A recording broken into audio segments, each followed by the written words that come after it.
And welcome to the YouTube channel of Rai judicial classes. आज हम लोग पढ़ेंगे सितंबर 8 का करंट अफेयर्स के बारे में। तो सबसे पहला न्यूज़ है कि गवर्नमेंट ऑफ इंडिया ने राजपथ जो था उसका नाम बदल के कर्तव्य पथ कर दिया है। Government announces to rename the Rajpath as Kartavya Path. पहले भी इससे पहले मोदी गवर्नमेंट ने जो पीएम का आवास था उसके सामने का जो रोड था उसे लोक कल्याण मार्ग चेंज करके लोक कल्याण मार्ग रख दिया गया था और राजपथ को कर्तव्य पथ कर दिया गया है। Kartavya Path includes the entire avenue and the area from the Netaji statue to the Rashtrapati भवन।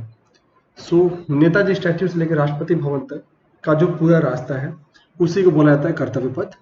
The route runs from the Rashtrapati Bhavan on Raisina hill through Vijay Chowk and India gate to national stadium in Delhi.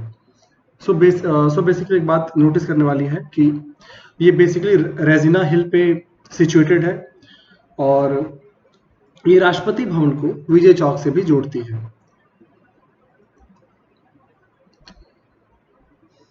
First LNG truck facility in India open by blue energy Motors. तो हुआ यूं कि blue energy Motors करके एक company है जिसने भारत के अंदर पहला एलएनजी से चलने वाली और ट्रक को मैन्युफैक्चर किया है। सो बेसिकली क्या कि एलएनजी एक ऐसा फ्यूल है जो कि बहुत ज़्यादा पावर नहीं दे सकती, ऐसा माना जाता है। So through R&D research and development blue energy Motors ने फाइनली एक ऐसा ट्रक बनाया है जो कि लिक्विफाइड नेचुरल गैस से चल सकती है। इसका इनॉग्रेशन जो था वो यूनियन मिनिस्टर जो थे नितिन गडकरी ने किया था। अच्छी बात एलएनजी की ये होती है कि उसके अंदर पॉल्यूटेंट्स काफ़ी कम पाए जाते हैं, like almost zero emissions vehicle will run on LNG.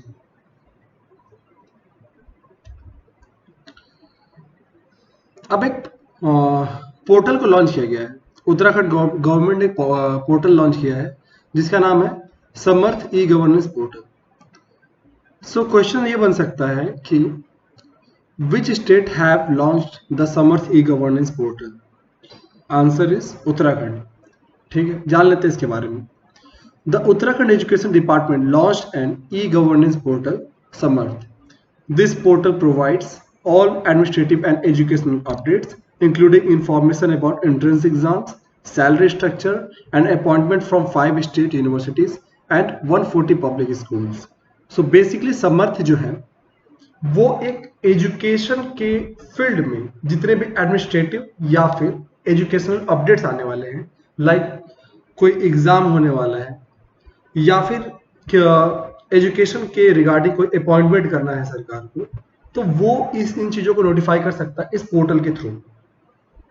तो यहाँ पे एक और क्वेश्चन बन सकता है कि अगर कोई पूछे कि Samarth e portal is regarding which thing, क्या ये रोजगार के लिए है, क्या ये वुमेन एम्पावरमेंट के लिए है, क्या ये एजुकेशन के लिए है, और क्या ये एंटरप्रेन्योरशिप के लिए है? तो ऐसे करके इस क्वेश्चन को फंसाया जा सकता है। आंसर इसका क्या है? Education. Now coming on to NALSA. So NALSA is National Legal Service Authority. इसका काम क्या है? इसका काम यह है कि हर आदमी तक जस्टिस को प्रोवाइड करना in a cheap manner, fair manner. तो नालसा के एक नए चेयरमैन को अभी जस्ट अपॉइंट किया गया है। वो कौन है? So he is DY Chandrachud, supreme court justice. So Supreme Court Judge Justice DY Chandrachud has been appointed as the next executive chairperson of NALSA. The post was previously held by the Chief Justice of India, UU Lalit.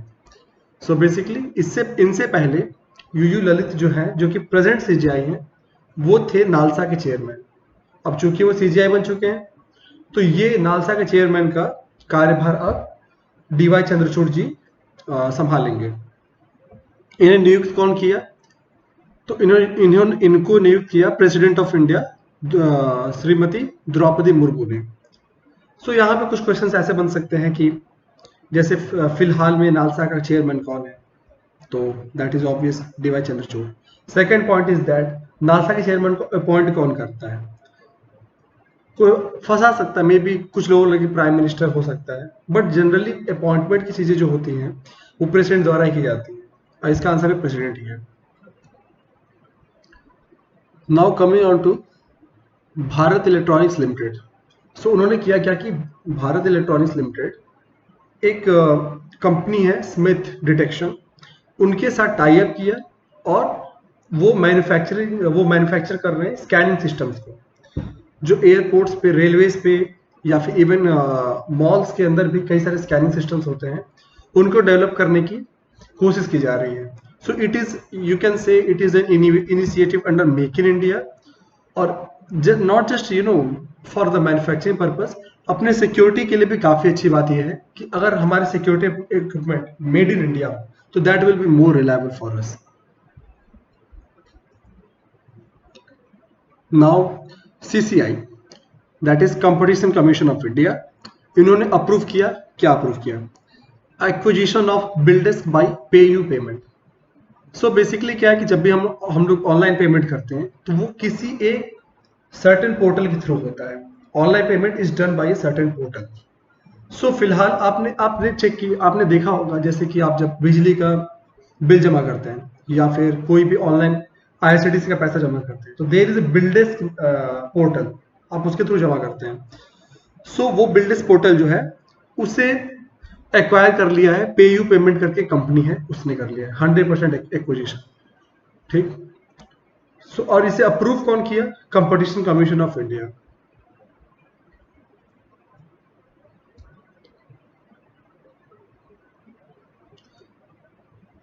तो अभी just 5 सितंबर को teacher day मनाया गया था, तो उस अवसर पे प्रेसिडेंट द्रौपदी मुर्मू ने नेशनल अवार्ड्स दिए हैं कई सारे टीचर्स को। President Droupadi Murmu confers national award to distinguished teachers. So, on the occasion of Teacher Day, President Draupadi Murmu has honored 45 selected teachers from across the country with national awards at Vigyan Bhavan, New Delhi. India is celebrating its 50th National Teacher Day. So, 50वें national teacher day के occasion पे विज्ञान भवन जो कि new Delhi के अंदर है, वहां पे द्रौपदी मुर्मू ने नेशनल अवार्ड दिए कई सारे डिस्टिंग्विश्ड टीचर्स को। बैक टू बेसिक पे आते हैं। सो हम लोग जो है वो टीचर डे मनाते हैं on the birth anniversary of Sarvepalli Radhakrishnan, जो कि हमारे सेकंड प्राइम प्रेसिडेंट थे भारत के, and he was also a Bharat Ratna awardee.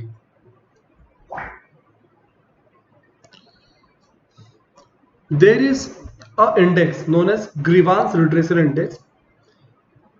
उस बेसिकली ग्रीवांस रिड्रेसल इंडेक्स क्या बता रहा है, अगर किसी भी यूजर को किसी भी सर्विस के खिलाफ कोई प्रॉब्लम है या फिर कोई कंप्लेंट है, जिसे कि हम लोग ग्रीवांस बोलते हैं, तो उस ग्रीवांस को किस संस्था ने या फिर किस मिनिस्ट्री ने सबसे अच्छे से एड्रेस किया, तो उस लिस्ट में टॉप किया है UIDAI, unique identification authority of India.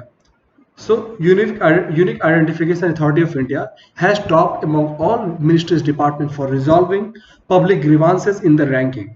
The report was published by the Department of Administrative Reform and Public Grievances. तो ये रिपोर्ट पब्लिश कौन करता है? It is by DARPG, that is Department of Administrative Reforms and Public Grievances. अगर बात करें UIDAI found कब हुआ था, तो UIDAI फाउंड हुआ था 2009 में, और उसका हेडक्वार्टर है न्यू दिल्ली। हमें सबको पता है कि UIDAI जो है वो क्यों इंपॉर्टेंट है, because it plays the back end role of Aadhaar. Like Aadhaar की जितने भी डेटा है वो ऑथेंटिकेशन और उसका स्टोरेज जो है वो UIDAI ही करता है। सो that is why it is important for us. Indian Army Chief Manoj Pandey have been conferred with the honorary rank of Nepal Army General.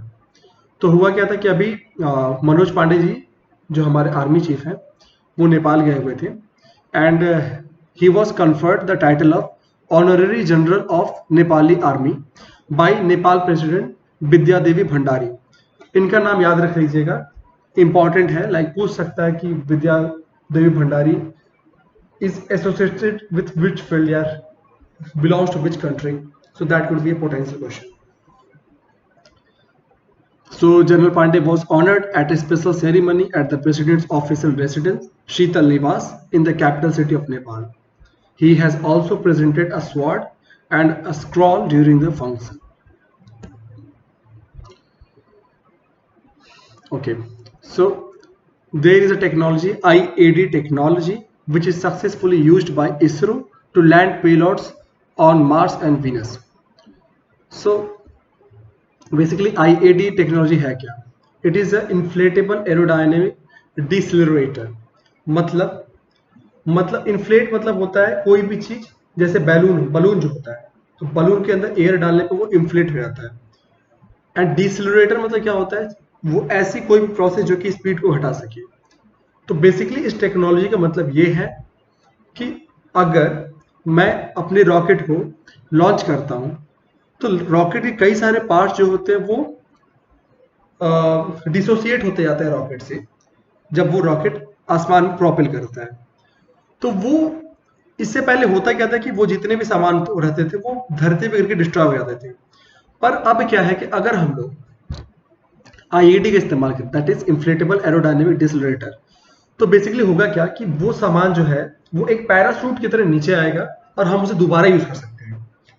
सो यही टेक्नोलॉजी का इस्तेमाल अभी इसरो कर रहा है.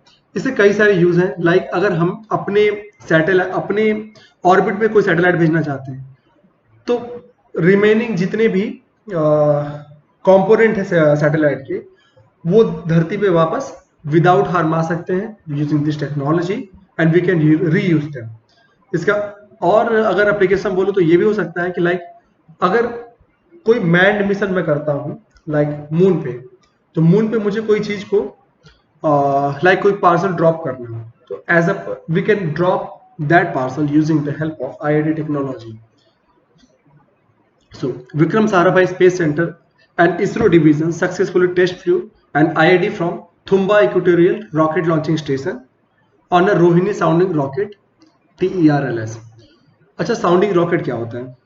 साउंडिंग रॉकेट एक ऐसा रॉकेट होता है जो कि हमें टेम्पोररी यूज के लिए चाहिए होता है. लाइक अगर हमें अपर एटमॉस्फेयर है, लाइक हमें एटमॉस्फेयर के बाहर नहीं जाना, एटमॉस्फेयर के अंदर ही कुछ एक्सपेरिमेंट करने हैं और उस एक्सपेरिमेंट को करने के लिए मुझे बहुत टाइम नहीं चाहिए, बस 5 मिनट का टाइम में हो सकता है मुझे एटमॉस्फेयर के अपर पार्ट से कोई सैंपल ही लेना.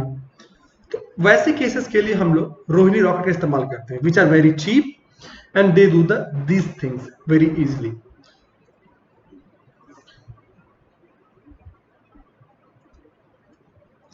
इसरो की बात कर लें तो इसरो के चेयरमैन जो अभी फिलहाल हैं वो है एस सोमनाथ. इसरो के फाउंडर जो थे वो थे Vikram Sarabhai.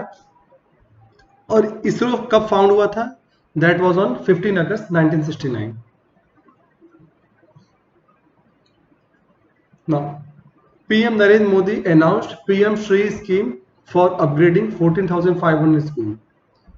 Prime Minister Narendra Modi has announced a new initiative, the development and upgradation of 14,500 schools across the country under the Pradhan Mantri Schools for Rising India Yojana. The PM Shri schools will become model schools which will encapsulate the full spirit of the national education policy. The centrally sponsored scheme will be implemented by strengthening existing schools selected from amongst those managed by the central government, states, union territories and local bodies. So basically PM Shri scheme का काम क्या है? Like actually choosing 14,000 schools throughout the country. वो union territory के भी schools हो सकते हैं, सेंट्रल गवर्नमेंट के स्कूल्स हो सकते हैं, लोकल बॉडीज स्कूल्स हो सकते हैं, उनको अपग्रेड करना है. क्योंकि हमने पिछले साल ही नेशनल एजुकेशन पॉलिसी लेके आए थे, तो उनके रिगार्डिंग हमें क्या करना है कि इन स्कूल्स को अपग्रेड करना है ताकि वो नए एजुकेशन पॉलिसी को एडॉप्ट कर सकें और वो एक मॉडल स्कूल की तरह इवॉल्व हो उस पूरे एरिया में और बाकी स्कूल जो है ये पीएम श्री स्कीम के थ्रू जो अपग्रेड किए गए स्कूल उससे कुछ सीख सके. So that is the whole motive behind the PM Shri scheme. Now there was F1 race Red Bull के ड्राइवर थे मैक्स वर्स्टेपेन, जिन्होंने डच फार्मूला ग्रैंड प्रिक्स 2022 को में रैंक 1 लाया अपना। वो Mercedes George Russell and Ferrari Charles जो थे वो सेकेंड और थर्ड पोजीशन पे आए। So that is it about that. Like Red Bull के ड्राइवर थे मैक्स वर्स्टेपेन, जो कि डच फार्मूला 1 ग्रैंड प्रिक्स में फर्स्ट रैंक पाए। Now Indian grandmaster Arvind Chidambaram wins Dubai open chess tournament. So हमारे ग्रैंड मास्टर है अरविंद चिदम्बरम, उन्होंने 22वां दुबई में होने वाला जो चेस टूर्नामेंट था उसमें वो रैंक 1 लाए हैं। सेकेंड रैंक पे जो थे वो भी एक इंडियन ही थे, जिनका नाम है प्रागनंदा। नाउ एक इवेंट जो है आजकल न्यूज में चल रहा है, that is known as black swan event. So black swan event क्या होता है? A black swan is a rare, unpredictable event that comes as a surprise and has a significant impact on society and the world. So black swan event एक ऐसा event होता है जिसे कोई predict नहीं किया होता है, जो अचानक से हैपन कर जाता है, पर उसके हैपनिंग कारण बहुत सिग्निफिकेंट इम्पैक्ट पड़ता है सोसाइटी पे और वर्ल्ड पे। फॉर एग्जाम्पल, जैसे 2008 का ग्लोबल फाइनेंशियल क्राइसिस था, वो अनप्रिडिक्टेबल इवेंट था जो कि अचानक से हुआ, लेकिन उसके कारण पूरे दुनिया के देशों की इकोनॉमी पे काफी गहरा असर पड़ा था। वैसे ही जैसे सोवियत यूनियन का फॉल आउट हुआ, तो उसके कई मैनीफोल्ड जो है इम्पैक्ट पड़े थे पूरे वर्ल्ड पे। 9/11 terrorist attack. So these are the events which have significant impact on society, are known as black swan event. So that's it for today.